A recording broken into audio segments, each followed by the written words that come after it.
In the next few lectures, we will discuss the soft skills and technical skills that you must have to be an outstanding TPM. I will spend more time on the soft skills because for many of us with our technical background, we did not learn these in school. We're going to discuss 8 soft skills, 3 of them in this lecture. They are strategic thinking, decision making, and influencing others. First, for strategic thinking. To get ahead in your career in general, it's important that people around you think of you as leadership material. So not only do you need to think strategically, but also you need to speak strategically. To think strategically, keep the big picture in mind and constantly evaluate the path to get there. So think about the business objectives of a program or a program increment and how to get there. Do a SWOT analysis of your organization, even if informally, so you become aware of the strengths, weaknesses, opportunities, and threats of your organization, and think of how these affect your delivery process. And basically design the process to leverage the strengths and avoid the weaknesses. Ask yourself what you can learn from every experience that you go through. You can also improve strategic thinking by listening to podcasts with executives like CTOs and CEOs, as they are all about strategy and you can learn a lot from that.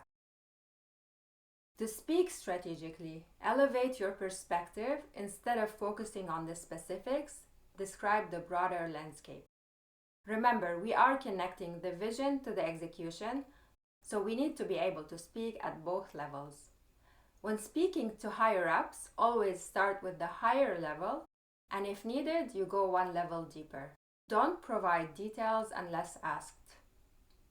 Be aware of the competition and where your organization stands and reference them in your speech. Look beyond the surface in trying to analyze symptoms, so do root cause analysis. And finally, use analogy to simplify your language. The next skill is decision making. First, it's important to identify two-way door decisions versus one-way door decisions. So basically reversible versus irreversible. If the decision is a two-way door, I would go with any of the 3 decision-making models I will describe next. If it's a one-way door, I would go with experimentation as much as possible to get confirmation through real-time usage. So what are these 3 decision-making models? The first one is the rational decision-making model with the acronym DECIDE, where D stands for define the problem, E is establish the success criteria, C is consider all alternatives, I is identify the best alternative, and D develop and implement a plan of action. Finally, E is evaluate and monitor. This is the most popular decision-making model and most people are familiar with it. The second model is exploration and experimentation. Nowadays, spikes and proof of concepts are very common.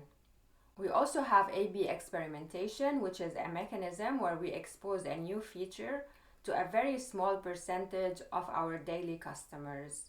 And we keep this feature exposed and we keep the experiment running to collect data until we are able to make a statistically sound decision by comparing the new behavior to the baseline behavior.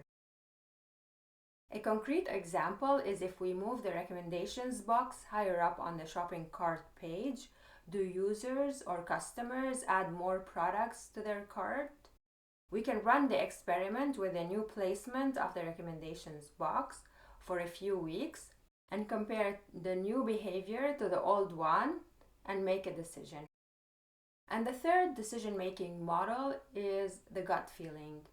And we use it when there is too much data to process and not enough time, or when there is not enough data. We also use it as a tiebreaker when multiple good alternatives are available and there's no clear winner.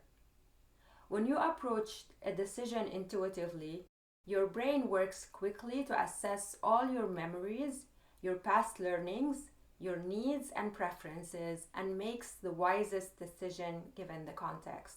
So it's totally a legitimate model to be used in certain circumstances. The last soft skill in this lecture is influencing others without authority. This is a soft skill you absolutely need to master, and I've included 6 tips to help you improve it. The first one is practice reciprocity. In general, most people like to help those who help them. So start by helping others and do it from a place of service. Use sentences like, "Of course, this is what partners do for one another." This way you are planting the seed that when you need them, you expect them to be there for you. The second tip is building allies. An ally is someone who supports you and advocates for you, especially in challenging situations. Create and foster good connections, meet people in other departments, join communities of practice, make your supervisor look good, make peace with work rivals by offering help. This is centered around consistently supporting others. Tip number 3 is to improve your likability factor by pointing out common interests and characteristics. This could be cooking, hobbies, sports, etc. Another way to improve likability is by praising and acknowledging others.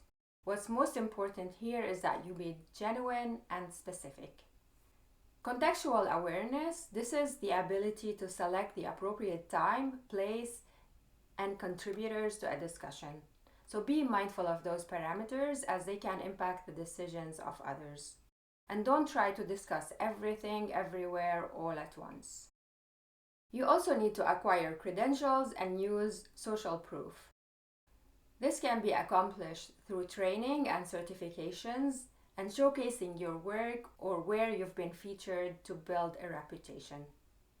Convince people by asking the right questions. If the answers were not what you expected, repeat the last 3 words they said and wait. This can help change their opinion. Also use words like advice instead of opinion, as this shifts the mindset of the receiver to be more open-minded and collaborative. These are tips by a famous psychologist, Dr. Robert Cialdini, and I recommend reading one of his books if you're interested in more details on persuading others. That's it for this lecture. Thanks for joining and see you in the next one.